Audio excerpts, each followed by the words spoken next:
कहानी की शुरुआत होती है एक छोटे बच्चे बेन गेट्स के साथ, जो अपने दादा से एक ऐसे छिपे हुए खजाने की दिलचस्प कहानी सुन रहा है जिसके बारे में दुनिया के कुछ गिने चुने लोगों को ही पता था। ये खजाना नाइट्स टेम्पलर और फ्रीमेसन्स का था, जिसे अमेरिका के संस्थापकों ने छुपाया था। सालों बीत जाते हैं और बेन अब बड़ा हो चुका है। अपने दादा की कहानियों से प्रेरित होकर उसने उस महान खजाने को खोजने का फैसला किया। बेन के दादा ने उसे एक अहम सुराग दिया था, एक कागज जिस पर शार्लेट लिखा था। बेन ने अनुमान लगाया कि यह किसी पुराने जहाज का नाम है। अपने दोस्त जीनियस राइली पूल की मदद से वह उस जहाज की लोकेशन का पता लगाता है जो आर्कटिक की बर्फीली चादर के नीचे दफन था। अपनी टीम और फाइनेंसर इयन हाउ के साथ मिलकर वे उस जगह की खुदाई करते हैं और आखिरकार जमे हुए जहाज को ढूंढ निकालते हैं। बेन अपनी टीम के साथ जहाज के अंदर दाखिल होता है। अंदर का माहौल रहस्यमयी था। उन्हें एक कमरा मिलता है जो बारूद के अनगिनत डब्बों से भरा हुआ था। थोड़ी और छानबीन करने पर बेन को एक कंकाल मिलता है जिसके हाथ में एक छोटा सा डब्बा था। उस डब्बे के अंदर एक कीमती पाइप थी। बेन हैरान था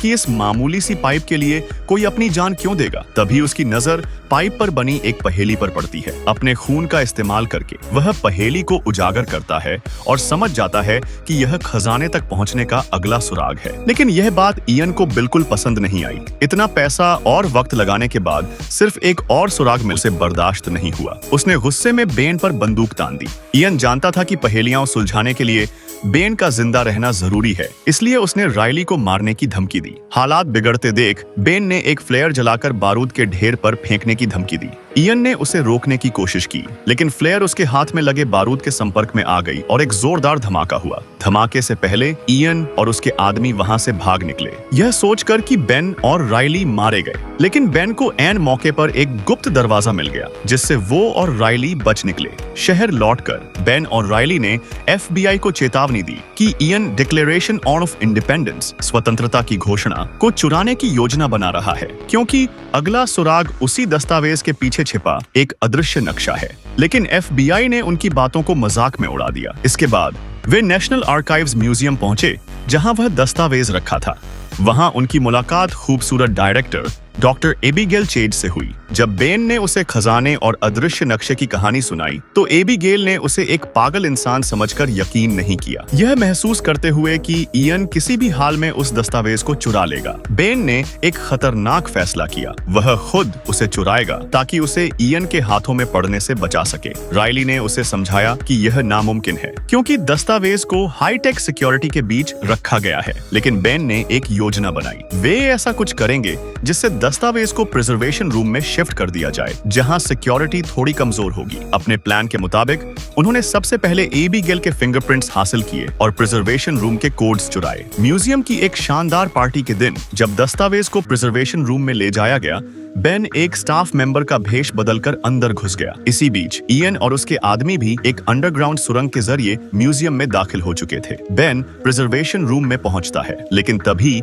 इयन के आदमियों ने राइली के कैमरा फीड को ब्लॉक कर दिया। बेन ने हिम्मत नहीं हारी और पूरे फ्रेम के साथ दस्तावेज को लिफ्ट के जरिए नीचे ले गया। जैसे ही वह बाहर निकला, इयन और उसके लोग उसे देखकर चौंक गए। उन्हें लगा था कि बेन मर चुका है। उन्होंने गोलियां बोम्बा चलाई, लेकिन बेन ने बुलेट प्रूफ ग्लास वाले फ्रेम को ढाल की तरह इस्तेमाल किया और बच निकला। म्यूजियम से बाहर निकलते वक्त बेन एक गिफ्ट शॉप में छिप गया। कैशियर ने उसे असली दस्तावेज के आकार की एक कॉपी चुराते हुए समझा और पेमेंट करने को कहा। बेन ने क्रेडिट कार्ड से पेमेंट की और बाहर निकल गया। तभी एबिगेल ने उसे देख लिया और उसका पीछा करने लगी। जैसे ही बेन ने दस्तावेज को राइली की वैन में रखा, एबिगेल ने उसे रंगे हाथों पकड़ लिया। इससे पहले कि वह शोर मचा पाती, इयन के लोगों ने एबिगेल को दस्तावेज के साथ किडनैप कर लिया। बेन और राइली ने उनका पीछा किया और एक रोमांचक चेस के बाद बेन ने एबिगेल को बचा लिया और इयन को एक नकली दस्तावेज थमाकर चकमा दे दिया। अब एबिगेल, बेन और राइली एक साथ थे। बेन ने उसे समझाया कि उसने दस्तावेज सिर्फ इयन से बचाने के लिए चुराया था। अगला सुराग दस्तावेज के पीछे छिपे नक्शे में था, जिसे देखने के लिए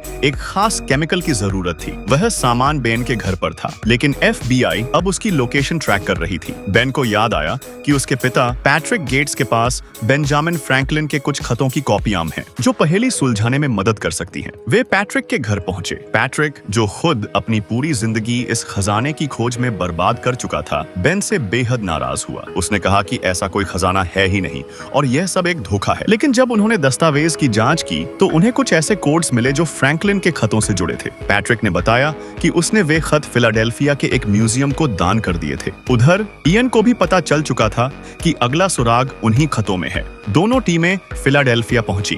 वहां देखें, एक छोटे बच्चे की मदद से राइली ने खतों में छिपे कोड्स को डिकोड कर लिया। उन्हें पता चला कि अगला सुराग फिलाडेल्फिया के इंडिपेंडेंस हॉल की घड़ी में छिपा है। इंडिपेंडेंस हॉल में बेन ने घड़ी की परछाई का पीछा किया और दीवार की एक खास ईंट को हटाया। अंदर एक पुराना चश्मा छिपा था जिसे बेंजामिन फ्रैंकलिन ने खुद डिजाइन किया था। उस चश्मे को पहनकर जब बेन ने डिक्लेरेशन ऑफ इंडिपेंडेंस के पीछे देखा तो उसे अदृश्य नक्शा साफ साफ दिखाई दिया। लेकिन तभी इयन वहां आ धमका। बेन, राइली और एबिगेल अलग अलग भागे। एक अफरा तफरी भरे माहौल में इयन ने उनसे दस्तावेज छीन लिया, लेकिन चश्मा बेन के पास ही रह गया। जल्द ही FBI ने बेन को गिरफ्तार कर लिया। कस्टडी में बेन ने एजेंट सेडुस्की को पूरी कहानी बताई। तभी इयन ने उसे फोन करके धमकी दी कि अगर उसे चश्मा नहीं मिला तो वह उसके दोस्तों और पिता को मार देगा जिन्हें उसने किडनैप कर लिया था। FBI ने इयन को पकड़ने के लिए एक जाल बिछाया, लेकिन इयन चालाकी से बेन को छुड़ाकर ले गया। अब बेन को इयन के साथ मिलकर खजाने की पहेली सुलझानी थी। चश्मे से नक्शे को देखने पर